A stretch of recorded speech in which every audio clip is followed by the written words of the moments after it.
আল্লাহ রাব্বুল আলামিন ফরমান, হে দুনিয়ার মানুষ সকল, ও দুনিয়ার মানুষ সকল, আমি আল্লাহরে তোমরা ভয় করো।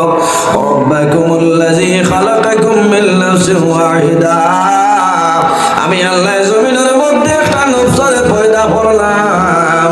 এই নফসকে আমাদের সারার বাবা হযরত আদম আলাইহিস সালাম, সুবহানাল্লাহ, সারার বাবা হযরত আদম আলাইহিস সালাম, আদম আলাইহিস সালাম বানানির বাদে দেখলা আল্লাহ যে তানে খায় খা বুড়া লাগে। কয়েকদিন বাদে আল্লাহ আদম আলাইহিস সালামের বামর পাজর তলে আমাদের সারার মা হযরত হাওয়া আলাইহিস সালাম রে আল্লাহ পয়দা করছেন।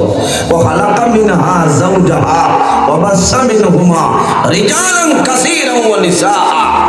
আল্লাহ ফরমায়, এক নফস তলে আমি আল্লাহ আরেক নফসরে পয়দা করলাম, আর এই দুজনের মাধ্যমে রিজালান কাসীরান ওয়া নিসা, পৃথিবীর মাঝে অগণিত পুরুষ এবং নারীর বিস্তার ঘটাইলাম। সুবহানাল্লাহ।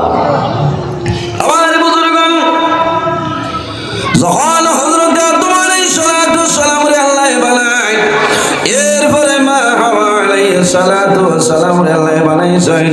হযরত আদম আলাইহিস সালামে দেখলাম একজন মহিলা যখন সামনে যাওয়া আরম্ভ করছেন, অ্যাডভান্স হয়ে গেছেন, ওই সময় আল্লাহ জানাইলো, আদম তুমি স্টপ হয়ে যাও। কোন কারণে? এই হাওয়া এখন পর্যন্ত তোমার জন্য হালাল নাই। হাওয়া এখন পর্যন্ত হালাল নাই বলে কিতা করা লাগবো? বলে তাদের বিবাহ করা লাগবে। আমার বুজুর্গগণ, হাওয়ার বিবাহ করা লাগবো বলে কি লাগবো? মোহর আনা লাগবো। কিতা লাগবো? মোহর আনা আদায় করা লাগবো। আয় আল্লাহ, আমার কাছে মোহর আনা আদায় করবার কোনো সামান নাই। আল্লাহ রাব্বুল আলামিন ফরমাইল, ও আদম, আমার আখির জামানার নবীর উপর তুমি 10 মর্তবা দুরূদ শরীফ পড়িলাও।